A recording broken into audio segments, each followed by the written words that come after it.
नमस्कार। हमारे आज के इस सेशन में आज का जो हमारा सत्र है, ये इंटरव्यू का सत्र है। लाइव इंटरव्यू इसमें होगा और हमारे साथ में आज के जो हमारे गेस्ट हैं वो जुड़ चुके हैं और ये इंटरव्यू अभी कोरोना काल के कारण बहुत ज़्यादा उपयोगी है और इस इंटरव्यू को आप शुरू से लेकर लास्ट तक देखिएगा। इसमें हम शरीर की प्रतिरोधक क्षमता को कैसे आयुर्वेद के माध्यम से बढ़ा सकते हैं, इस विषय में हम चर्चा करने वाले हैं।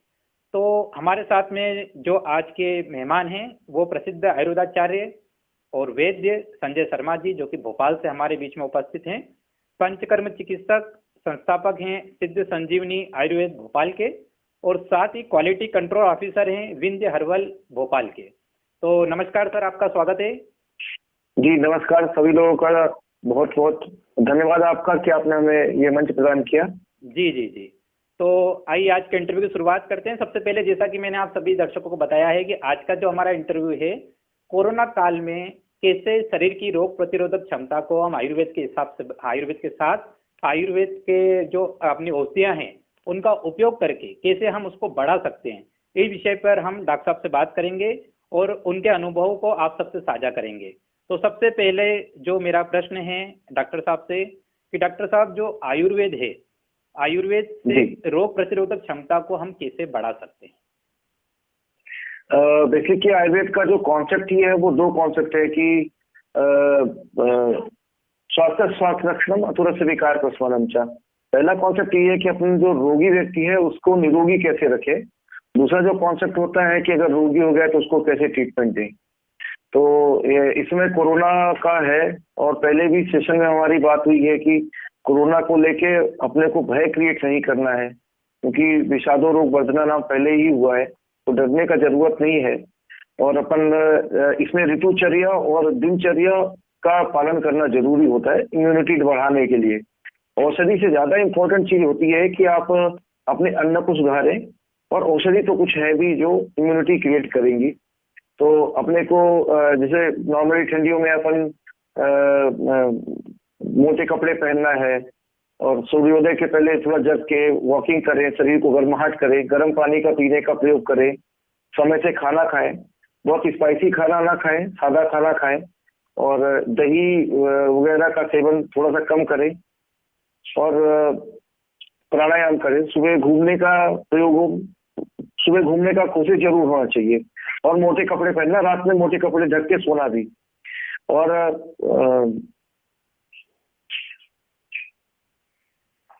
हेलो। हाँ जी, आ रही आवाज, आ रही, बिल्कुल आ रही। हाँ हाँ। तो अपने को ऋतु के हिसाब से ऋतु से बचने का पूरा प्रयास करना चाहिए होता है। कई बार हम लोग बाइक वगैरह में चलाते हैं तो बिना मास्क वगैरह के बाइक चलाते हैं, उसके बाद आके लोगों को सर्दी हो रहा है, हम इन्फेक्शन लेके आते हैं तो परिवार के एक दूसरे आदमी को इन्फेक्टेड करते हैं। तो अपने को ऐसा चाहिए होगा कि अगर अपन को कोई इन्फेक्शन हो रहा है या कोई प्रॉब्लम हो रही है तो अपन को दूसरी जगह पे सेपरेट हो जाना चाहिए इसी रूम के उसमें। जी जी। हेलो। हाँ जी, हाँ जी, बिल्कुल बिल्कुल बिल्कुल हाँ, सही बात है। हाँ जी हाँ। तो अपने को ऋतुचर्या और दिनचर्या, तो ऋतुचर्या में अपने को मोटे ठंडी से बचाव के पूरे प्रयास करना चाहिए, और ऋतुचर्या में दिनचर्या में अपने को सूर्योदय के पहले जगना, थोड़ा सा प्राणायाम करना, घूमना, गर्म पानी पीना, और नाक में रेगुलरली एक अणुतेल आता है, अणुतेल का प्रयोग करना चाहिए, क्योंकि नेत्र रोगों में मतलब सर्दी खांसी में इम्यूनिटी डेवलपमेंट करने में अणुतेल का काफी इम्पोर्टेंट है। और सभी स्रोतों को वो जाके आंख, नाक, कान, गला, इन सब स्रोतों को खोलता है। और अणु मतलब बहुत छोटे, इसके जो इसके पार्टिकल्स होते हैं वो काफी छोटे होते हैं, और स्रोत मतलब शरीर के अणु के स्तर तक ये पहुंचता है, इसलिए इसका नाम अणुतेल भी बोला गया है। और इसको नॉर्मली रेगुलर डालने के लिए बताया गया है, ये दिनचर्या का पार्ट होता है। तो ये बीमारी के लिए नहीं जरूरी कि जरूरी है कि हाँ, जो अणु तेल है, जो अणु तेल का उपयोग बहुत ज्यादा अभी आयुर्वेद में बताया जा रहा है और वो रोग प्रतिरोधक क्षमता को बढ़ाने के लिए उपयोगी भी है। तो इसका उपयोग किस तरह से करना है? अणु तेल का सबसे अच्छा प्रयोग तो है कि आप गर्म पानी की भाप लेने के बाद मतलब अणु तेल को गर्म पानी की भाप लें और उसको 4 से 6 बूंद रेगुलरली एक दिन के अंतर पे या 3 दिन के अंतर पे या 7 सप्ताह में एक बार डालें। किताबों में लिखा है कि अपने को मतलब रेगुलरली के अगर कोई बीमारी है तो रेगुलर लें, अगर नहीं है तो अपन एक दिन के अंतर पे ले सकते हैं, रेगुलर भी ले सकते हैं उसको। अच्छा अच्छा। तो गर्म पानी की भाप लेने के बाद अगर सोतक थोड़े से खुल जाते हैं, उसके बाद आप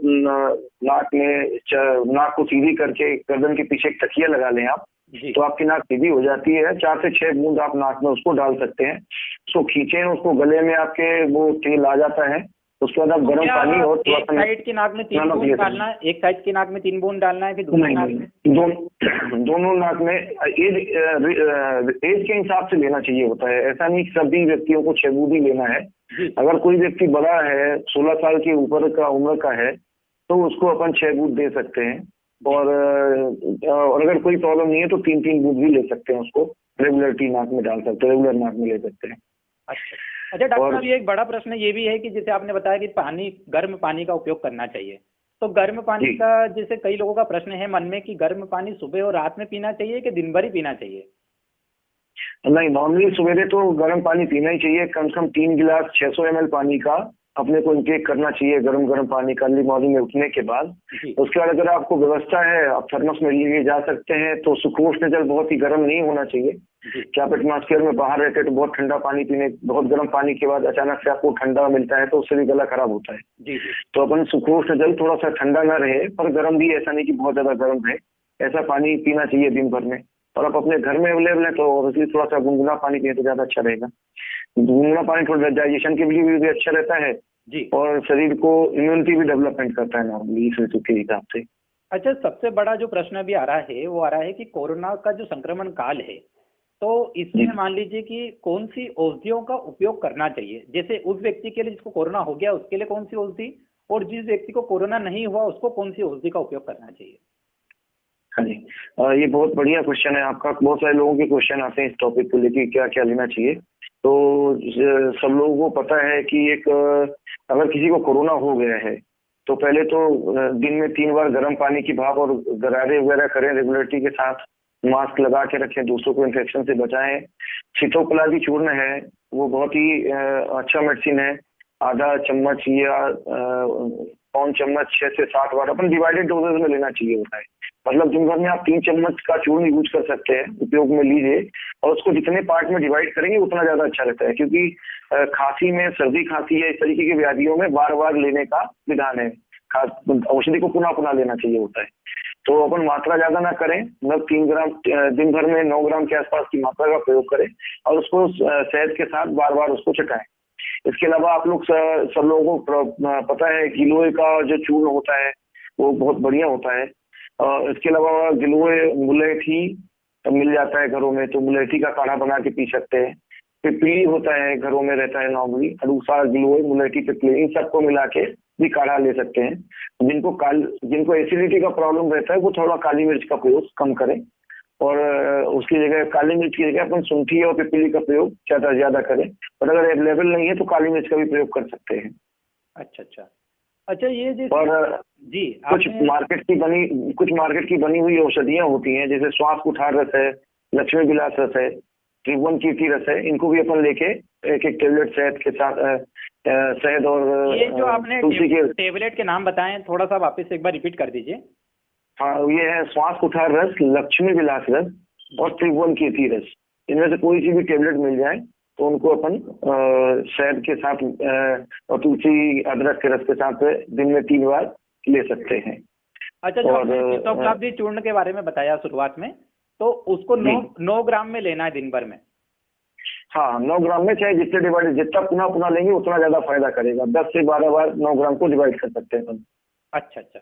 अच्छा, जैसे जिससे गले में खराश नहीं होता है। जी, जैसे रोग प्रतिरोधक क्षमता बढ़ाने के लिए आपने जैसे जो पॉइंट बताए हैं, तो जैसे ऋतुओं के हिसाब से आयुर्वेद में बड़ा उल्लेख है कि ऋतुओं का उल्लेख आता है। तो अभी जैसे शीत ऋतु चल रही है, तो क्या कुछ काढ़ा ऐसा रहता है जो बहुत गर्म कर देता है व्यक्ति को और उसको फिर अंदर से डाइजेशन की प्रॉब्लम हो जाए या और कुछ मतलब बड़ा जटिल कुछ हो जाए? क्योंकि अभी कुछ लोगों का आया था कि जैसे काढ़े वगैरह पीने से उनको पाइल्स वगैरह की प्रॉब्लम हो गई थी, तो ऐसा कुछ है कि हाँ, कई एक काढ़ों में क्या होता है कि जब बहुत ज्यादा गर्म मात्रा में, ज्यादा मात्रा में पी लिया जाता है तो वो थोड़ा सा दस्त कराने की प्रॉपर्टी रखता है। तो थोड़ा सा ज्यादा बार अगर दस्त जाना पड़ता है तो जो गुद का मार्ग होता है वो थोड़ा सा छिल जैसे जाता है, तो वो पाइल्स नहीं होता, फिशर होता है, थोड़ा सा उसमें पेन होता है। तो गर्म पानी की सेक करें। और जैसे ऐसे लोग जिनको इस तरीके का प्रॉब्लम हो रहा है उनको चाहिए कि काढ़े की मात्रा कम करें और बहुत ज्यादा गर्म न पिए। और जिस काढ़े के अंदर काली मिर्च और दालचीनी का ज्यादा प्रयोग किया गया हो, ऐसे काढ़ों का प्रयोग ना करें। अड़ूसा, गिलोय, मुलैठी और पिप्पली। पिप्पली तीखी होने के बावजूद भी वो उष्ण नहीं होता है ज्यादा, और ज्यादा जलन नहीं क्रिएट करता है। तो इसलिए अड़ूसा, गिलोय और मुलैठी, पिप्पली, ये 4 चीजें बहुत ही कॉमनली अवेलेबल रहती है, इनको ले सकते हैं।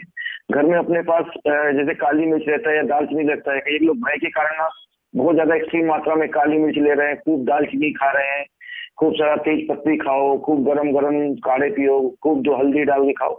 ये कॉन्सेप्ट गलत है ना। मतलब एक लिमिटेशन में ही हर चीज, औषधि भी, विषयों को भी औषधि के फॉर्म में या सही मात्रा में प्रयोग करने पे फायदा मिलता है। और अपन अगर अच्छी खाना भी अच्छा है और ज्यादा मात्रा में खाएंगे तो ऑब्वियसली वो हमको टॉक्सिक इफेक्ट करता है। तो अपने को ना सही मात्रा में औषधियों को लेना, सही समय में लेना। कई लोग दिन में 6 से 8 बार 10 बार काढ़ा पी रहे हैं, ऐसा नहीं है, इतना डरने का बात नहीं है। और ये जो भी काढ़े हैं उनको सही मात्रा में सही समय पे प्रयोग करें, सही अच्छा रहेगा, कोई परेशानी नहीं है। अच्छा, अभी ये शीत ऋतु का जलन जी, मोशन में जलन वगैरह हो जाती है तो गर्म पानी की सेक करें, मॉइस्चराइजर का कोई सा भी प्रयोग करें। अच्छा, ये शीत ऋतु का जो मौसम चल रहा है तो इसके कारण कफ, सर्दी, खांसी सबको हो रही है। लगभग हर दूसरे व्यक्ति को सर्दी, खांसी, शीत के कारण अभी बहुत ज्यादा टेम्परेचर डाउन आ गया है, तो इस कारण से हो रहा है। तो लोगों के मन में भय हो जाता है कि हमको सर्दी खांसी हुई तो हमको कोरोना तो नहीं हो गया, और जी बिल्कुल सही। कैसे सर्दी खांसी से बच सकते हैं शीत ऋतु में? हाँ, शीत ऋतु में सर्दी खांसी से पहली चीज तो वही है कि अपने को आहार विहार सही रखें, ठंड से बचें, मोटा कपड़ा पहने। और अगर ऐसा होता है तो सवेरे काली मिर्च, घी और मिश्री, जी, तीनों चीजों को पीस के रख। काली मिर्ची, घी और मिश्री। हाँ, 4 दाना काली मिर्ची जी, और आधा चम्मच घी और आधा 1 चम्मच मिश्री को मिला के सवेरे खाली पेट ले। जी, तो उससे जो है जिनको प्रॉब्लम थोड़ी सी होती है ये ठीक हो जाती है। त्रिकटु चूर्ण, सोंठ, काली मिर्च, पिप्पली को बराबर मात्रा में पीस के रख सकते हैं, मार्केट में भी मिलता है, तो उसको भी ले सकते हैं अपन। को पता है सीतोपलादी चूर्ण नॉर्मल कोई हेल्दी आदमी भी उसको ले सकता है, कोई परेशानी से होता नहीं है। अच्छा। तो गरम हल्दी, दूध, सोंठ का काढ़ा नॉर्मली अपने घरों में खाया जाता है। गुड़ और सोंठ का सेवन कर सकते हैं इसके अंदर। अच्छा, है ना। ये जो आ रहा है कि त्रिकुट जो चूर्ण होता है, त्रिकुट जो काढ़ा होता है, तो ये त्रिकुट काढ़े को घर पे भी बना सकते हैं, ऐसा बताया जा रहा है कि त्रिकुट काढ़ा घर पे बना सकते हैं। तो इसके लिए कौन सी औषधियों का उपयोग होता है त्रिकुट काढ़े में? देखिए, त्रिकटु मतलब 3 कड़वी चीजें। आयुर्वेद में कड़वी को तीखा बोलते हैं, तीखे को कड़वा बोलते हैं जी। तो 3 कड़वी मतलब 3 तीखी चीजें। इसमें सोंठ होता है जी, काली मिर्च होती है और पिप्पली होता है, लेडी पीपल होता है। तो तीनों को बराबर मात्रा में लेके उसको पीस के, एक सोंठ, एक काली मिर्ची और एक और क्या बताया आपने? पिप्पली। अच्छा, पिप्पली लेडी पीपल बोलते हैं। हाँ, ठीक है। हाँ, तीनों को बराबर मात्रा में लेके चूर्ण करके और कपड़े से छान के या छन्नी से छान के स्टोर करके बढ़िया एयर टाइट रखें। तो कभी भी चाय के साथ भी प्रयोग कर सकते हैं, दूध के साथ भी प्रयोग कर सकते हैं और शहद के साथ भी प्रयोग कर सकते हैं। तो ये एक दिन में ही आपको गले में खराश वगैरह होता है तो ठीक करता है। पर क्योंकि इसके अंदर काली मिर्च रहता है तो ज्यादा मात्रा में प्रयोग करने में, जैसे आपको पता चला कि पेट में जलन होने लगती है या कई बार लोगों को दस्त हो जाते हैं, ज्यादा बार दस्त होने के कारण पाइल्स की जैसे फिशर जैसा प्रॉब्लम हो जाता है, तो उससे अपने को ज्यादा मात्रा से बचना है, ज्यादा मात्रा का सेवन न करें। अच्छा, एक बड़ा प्रश्न मेरे पास आया है, वो आया है कि छोटे जो बच्चे होते हैं उनको टीके नहीं लगे हुए हैं, कोरोना के डोज नहीं लगे हुए हैं, छोटे बच्चे जो होते हैं। हाँ, जी। उनको संक्रमण से बचाना भी बड़ा मुश्किल है क्योंकि उनको सारा नियम में या प्रोटोकॉल में रखना बड़ा मुश्किल होता है।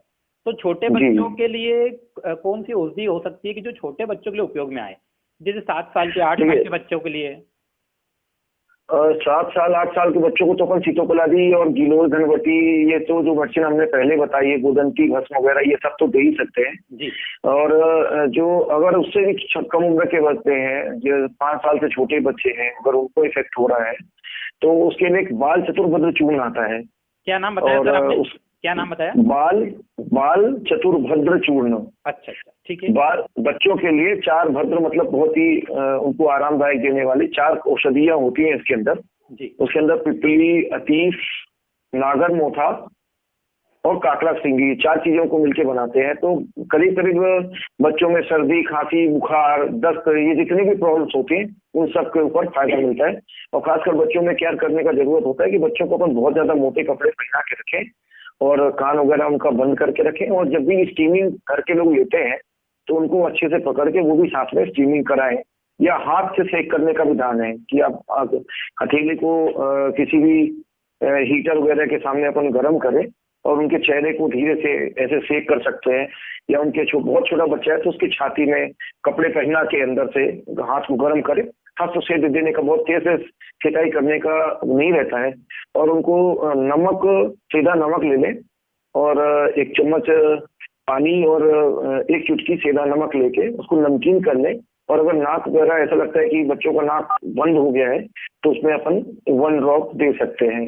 अपन नाक में, दोनों नाक में एक एक बूंद देंगे तो बच्चों का नाक बढ़िया अच्छे से खुल जाएगा। अच्छा खाना खिलाएं। और जैसे बच्चों को फीडिंग कराते हैं माँ लोग तो उनको चाहिए कि अपने ब्रेस्ट को पहले थोड़ा सा गर्म कर लें। या अपन उनको दूध बाहर से पिला रहे हैं तो अपने को चाहिए होगा कि उनको वो जो दूध है वो गुनगुना रहे। मतलब ऐसा नहीं हो कि कटोरी में रख दिया अपन ने और वो ठंडा हो जाए, अपन उसको पिलाते पिलाते बच्चे को टाइम हो तो गर्म दूध पीने के बाद वो ठंडा दूध पिए। तो अपन ना गुनगुना गर्म दूध उनको देते रहे। और खासकर मोटे कपड़े पहनाए। हींग का लेप कर सकते हैं अपन। हींग जो होता है घर में, चने के दाने के बराबर हींग ले, उसको एक चम्मच दूध में अच्छे से घोल के और हथेली में ऐसे घिस के और किसी भी गैस सिलेंडर में से गर्म करें। और गर्म करने के बाद छाती में, गले के आसपास और चेहरे, माथे में, तलबों में और दोनों हथेलियों में उनको लगाएं। इंस्टेंट रिलीफ मिलता है उससे। अच्छा, ये एक बड़े अच्छी मेरे मन में एक आया है कि जो बहुत सारे हमारे दर्शक भी जानना चाह रहे होंगे कि मान लीजिए कि किसी एक व्यक्ति को कोरोना हो गया है। अब वो कोरोना हो गया है तो उसके लिए आयुर्वेद के हिसाब से कैसी दिनचर्या हो और उसके रूटीन में सुबह में क्या दवा, उसको औषधि लेना है, दिन में क्या लेना है, शाम को क्या लेना है, रात में क्या लेना है, कैसे सोना है, कौन सी करवट सोना है, इस बारे में पूरा आपसे जानना चाह रहे हैं। पूरा दिनचर्या, मतलब सुबह से लेकर रात तक की पूरी दिनचर्या आप उनकी बना दीजिए तो उनको सुन के और वो उसका लाभ उठा पाएंगे।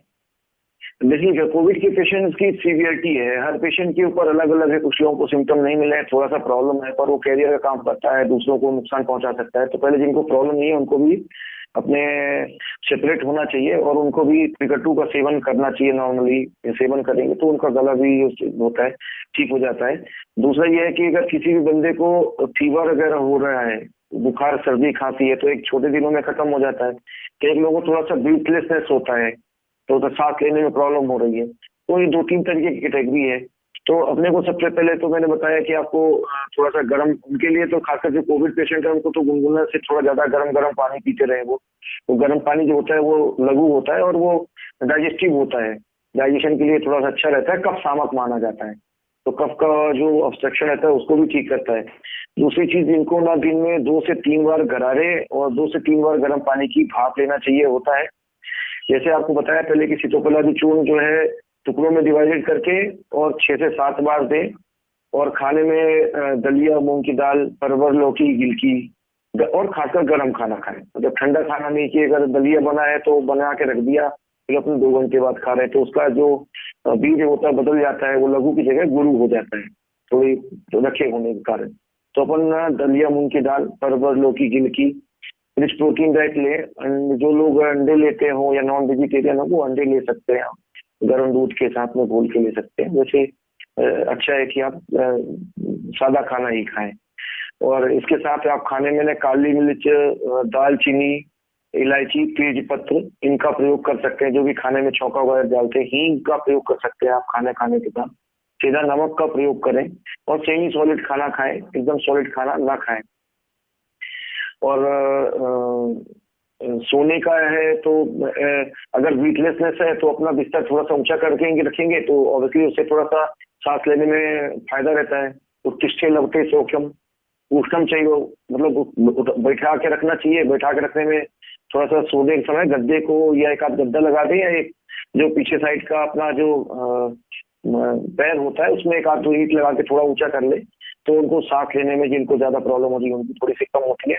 और सरसों का तेल, लहसुन और सीधा नमक, इसको पीस के छाती में मालिश करें, इंस्टेंट रिलीफ मिलता है जितने भी पेशेंट को प्रॉब्लम होता है। सीधा नमक और लहसुन, हाँ, सरसों, सीधा नमक और लहसुन तीनों को पीस ले जी, वो बढ़िया पीस जाते हैं। और पतला पतला मोटा लेप नहीं जैसा करना है, बस हाथ में जैसे तेल लगाते हैं वैसा घी देंगे। ज्यादा मात्रा में लहसुन लेने से कई लोग जल भी जाते हैं जी तो जी। दाग पड़ जाते हैं। तो अपना ख्याल रखें कि उसको एक पेस्ट जैसा बना के छाती में और पीठ में उसको मसल दे अच्छे से, तो उसको सांस लेने में अच्छा होता है। और गरम गरम सूप वगैरह बना के, गरम गरम ये दूध वगैरह, हल्दी दूध सौंठ वगैरह का इनका गरम गरम खाना देना चाहिए, काफी रिलीफ मिलता है। और वो श्वास कुठार रस मैंने बताया आपको, श्वास कुठार रस की टेबलेट, टिब्बन की रस और लक्ष्मी विलास रस, इनमें से कोई मिल जाए या तीनों को गोदंती के साथ मिला के, अगर बुखार है तो गोदंती और गिलोय के साथ मिला के दे सकते हैं। बुखार है ज्यादा मात्रा, बुखार उतरने, गोदंती और गिलोय के साथ मिलाकर। हाँ गोदंती और गिलोय के साथ मिला के। इसके अलावा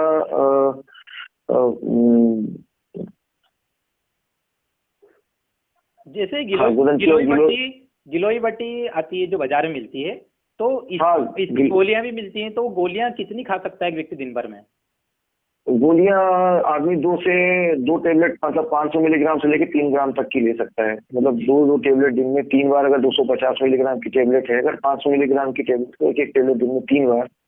और अगर बुखार नहीं उतरता है तो संजीवनी बटी का सेवन कर सकते हैं या महासुदर्शन घनवटी को ले सकते हैं। सर्दी है तो बहुत गर्म पानी की भाप लेना है, गर्म पानी की भाप लेने के बाद अणु तेल या सड़बिंदु तेल का प्रयोग कर सकते हैं। अगर ब्रीथलेसनेस है या नाक बंद है उनकी सर्दी खांसी के कारण, तो नमक सीधा नमक और पानी को गरम गरम पानी नाक में एक एक 2 बूंद करके डाल सकते हैं। उससे नॉर्मल सलाइन जैसा बन जाता है और उससे जल्दी इंस्टेंट आराम मिल जाता है। जी। और मोटे कपड़े पहने ऑब्वियसली, और एक बंद रूम में रहें, हवा में ना जाएं। अच्छा, ये डॉक्टर साहब ये एक बड़ी बात है कि जैसे जैसे जो उम्र जिनकी ज्यादा हो जाती है, बुजुर्ग लोग जो होते हैं, जो हमारे घर के, हमारे दादाजी, हमारे जो बुजुर्ग लोग होते हैं, तो उनको भी जैसे ये रोग प्रतिरोधक क्षमता उम्र बढ़ने के साथ थोड़ी कम हो जाती है, तो उस दौरान उनको कैसे हम बचा सकते हैं? जो उम्रदराज लोगों में जो बहुत ज्यादा प्रॉब्लम मिलती है उसका एक तो बहुत ज्यादा कॉन्स्टिपेशन का प्रॉब्लम मिलता है कि मोशन सही नहीं होता, और साथ में कोविड वगैरह का प्रॉब्लम होता है तो उनको बहुत सीवियर कॉन्स्टिपेशन होता है। तो सबसे पहले तो उनको पेट साफ करके रखना जरूरी होता है। तो पेट साफ करने के लिए अगेन वही रिच फाइबर डाइट खाना चाहिए अपने को, और गर्म पानी पीना चाहिए, मोटे कपड़े पहनना चाहिए। कई जगहों पे हमारे पास एक पेशेंट है जिनको पर्दनी का ट्रेंड चलता है कि लोग पर्दनी पहनते हैं, तो वो लोग क्या करते हैं, वो लोअर नहीं, इनर नहीं पहनते ठंड में। तो ठीक है, अगर ऐसा है तो पर्दनी पहने, नीचे लोअर पहने। वो बहुत सारे हमारे पास केसेस है तो वो लोग नहीं पहनते। और खूब सारा रिच फाइबर डाइट दें, सलाद खाने में प्रयोग करें। और जो गिलोय घनवटी है या च्यवनप्राश, खासकर च्यवनप्राश का सेवन 1-1 चम्मच सवेरे शाम गर्म दूध के साथ कर सकते हैं। वो गिलोय घनवटी दे सकते हैं। तो डॉक्टर जैसे कई च्यवनप्राश के अंदर आंवला डाला होता है, तो आंवला और दूध मिलके पेट में नुकसान नहीं करेगा क्या? ऐसा कुछ नहीं होगा? नहीं, आंवले को पीने के बाद, च्यवनप्राश खाने के बाद आप आंवला दूध के साथ ले सकते, कोई नुकसान नहीं होता है ये। अच्छा। तो कोई नहीं, आंवले के साथ दूध ले सकते हैं, ऐसा नहीं, कंट्राइंडिकेशन में नहीं मैंने सुना जी। तो मतलब च्यवनप्राश को आप ले सकते हैं दूध, गरम दूध के साथ, वो भी इम्यूनिटी को काफी स्ट्रॉन्ग करके रखता है। गिलोय घनवटी ले सकते हैं। इनको आग से तापने का व्यवस्था करना चाहिए, हीटर वगैरह का प्रयोग करना चाहिए जो शहरी एरिया में रहते हैं, तो उससे भी काफी इनको फायदा मिलता है।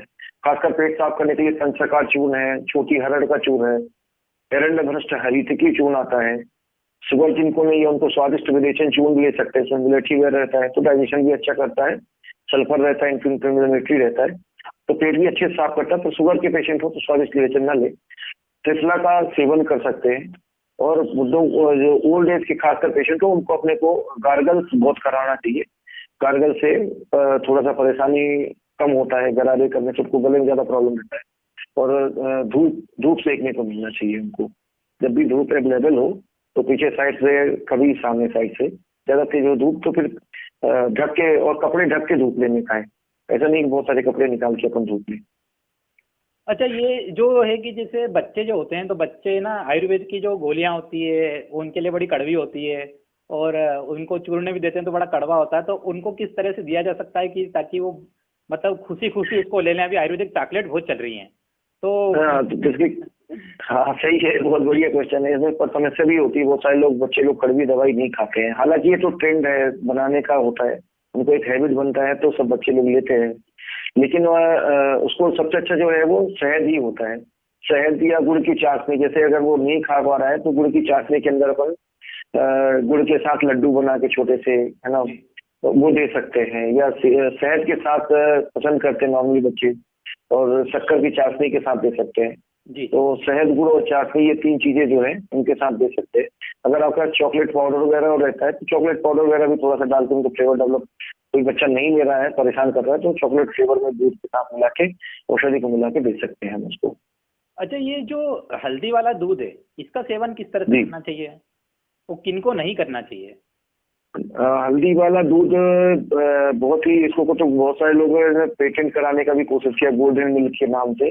तो ये बहुत ही बहुत अच्छा इम्यूनो मॉड्यूलेटर है। करीब करीब बॉडी के होने वाली समस्त व्याधियों के ऊपर काम कर सकता है। वो जॉइंट पेन से लेके सर्दी खांसी हेडेक, सब सब बहुत सारी बीमारियों में हल्दी नॉर्मली उपयोग में आती है।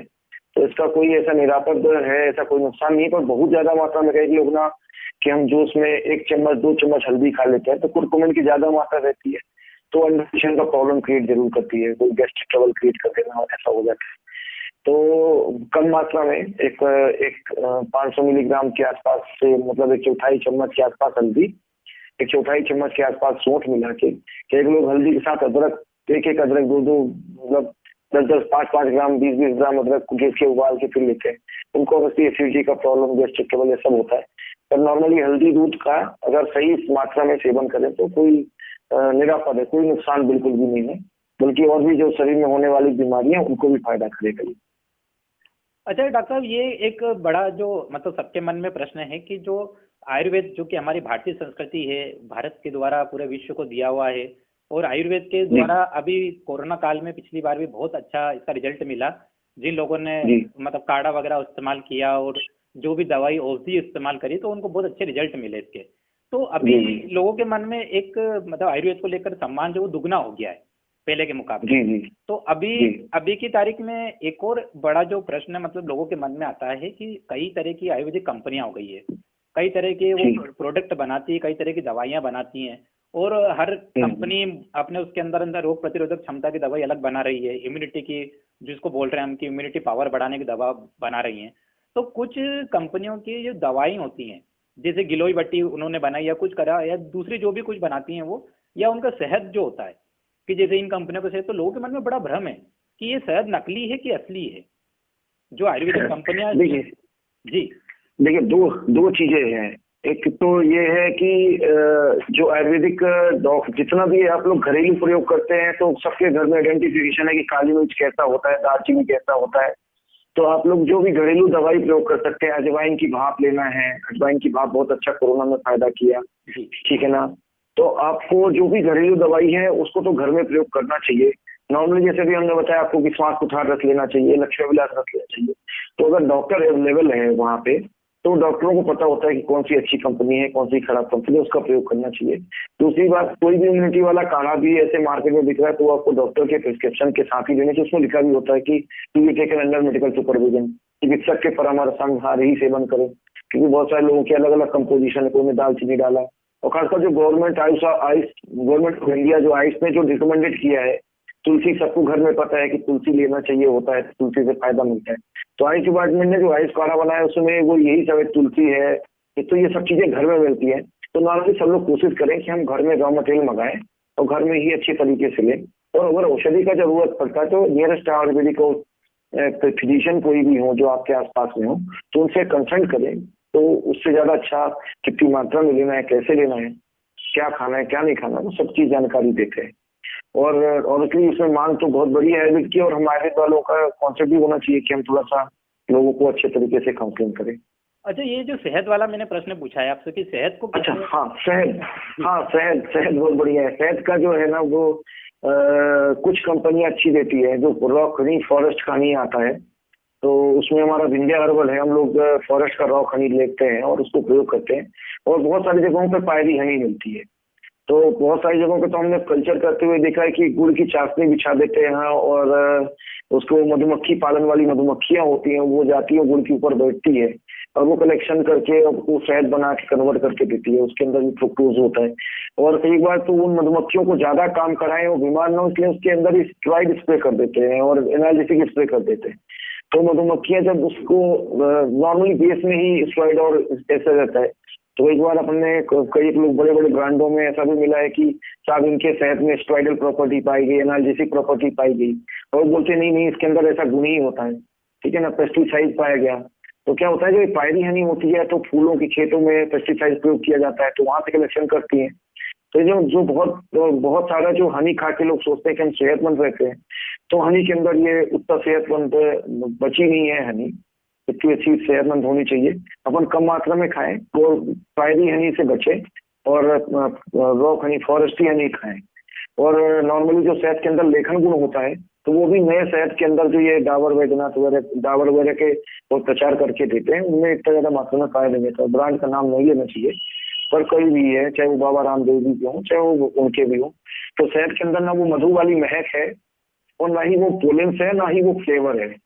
वो तो पायरी हनी होता है, तो जिस मतलब पायरी कलेक्शन करके वो लोग देते हैं, तो उतनी अच्छी नहीं रहती, लेकिन फिर भी जिनको जरूरत है वो ले सकते हैं। पर जो एक्सट्रीम मात्रा में अपन लेने का आदत होता है कि 2 चम्मच सवेरे शहद खाओ, अगर अच्छा शहद नहीं है तो वो वजन बढ़ाता ही, कई बार कम नहीं करता है, क्योंकि पायरी हनी होता है, इसके अंदर लेखन गुण नहीं होते, पोलेंस की मात्रा कम होती है। जी जी। बैक्स बैक्स इसमें होता नहीं है, बहुत कम मात्रा में इसके अंदर बैक्स होता है।